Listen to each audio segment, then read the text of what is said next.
டேய் ராம், என்னை ஏன் அவாய்ட் பண்ற?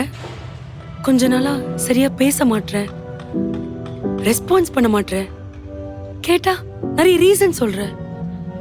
என்ன உனக்கு பிடிக்கலையாடா? என்னை விட்டு போயிருவியா ராம்? ஓ சோஃபி, உன்னோட காதல் நீ ஃபேண்டசிஸ் பண்ணி வாழ்ற மாதிரி என்னால வாழ முடியல. ஒரு அரை மணி நேரம் ஸ்பேஸ் சரியா? இல்ல, என்ன பண்ற, எங்க போற, சாப்பிட்டியா, ஜுரமா, மாத்திரை போட்டியா, என்ன மாத்திரை போட்ட, அப்படி இப்படின்னு கேள்வி மேல கேள்வி கேட்டுட்டே இருக்க. நீ காட்டுற அந்த கேரிங் எல்லாமே பேர்டனா மாறுது சோஃபி. ஏன்டா இப்படி பேசுற? உனக்கு தெரியும்ல, நான் ட்ரை பண்றேன். என்னால உன்னை பத்தி நினைக்காம இருக்க முடியலடா. இதான் பிரச்சனையா சோஃபி? உன் காதலிக்கு நீ ஃபேண்டசிஸ் பண்ணி பார்த்துட்டு இருக்க.